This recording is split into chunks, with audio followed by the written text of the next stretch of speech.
Good morning.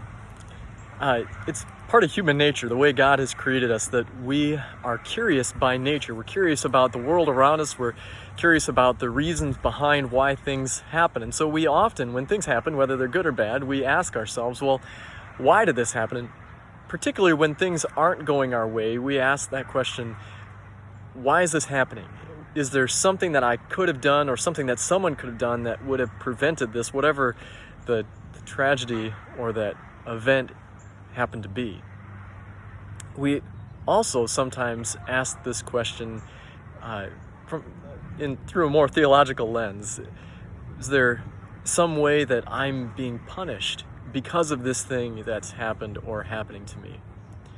This is exactly what Jesus winds up dealing with in Luke chapter 13, where some people had brought to him this question. There were some present at that time who told Jesus about the Galileans whose blood Pilate had mingled with their sacrifices.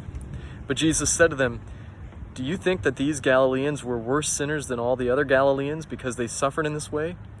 No, I tell you, but unless you repent, you all will likewise perish." Or, he says, the 18 on whom the tower in Siloam fell and killed them, do you think that they were worse offenders than all the others who lived in Jerusalem?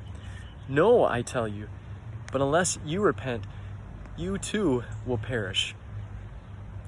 See, you'll notice as Jesus responds there in Luke chapter 13, and it's verses 1 through 5, he doesn't directly answer their question. Rather, what he does is he points them to the reality of their mortality and the need to always repent of the things that are going on in our lives.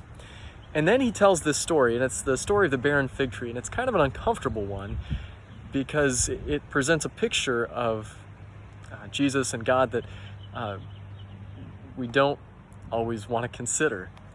And it's in this parable of the barren fig tree, there's a vineyard owner who has a fig tree in his vineyard.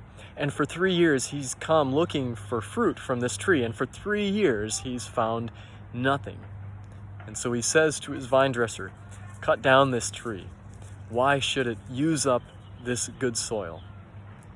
But the vine dresser makes an appeal on behalf of this tree.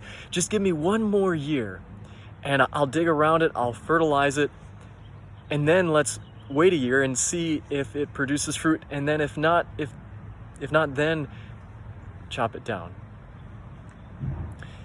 This parable is somewhat uncomfortable because it presents a picture of the reality of the coming judgment. That God is merciful now through Christ, but that one day judgment will come for everyone. So whenever we're faced with death, and when we're faced with this parable in particular, there are 2 things that we should remember. First, death is unnatural. God didn't intend for us to face it as we do nearly every day in this world. And so all death, whenever we encounter it, it should remind us of our own sinfulness. And it should be a cause for us to repent, because that's why death is in the world to begin with. Second, the most important thing we can remember as Christians when we're faced with death is that Jesus himself conquered death.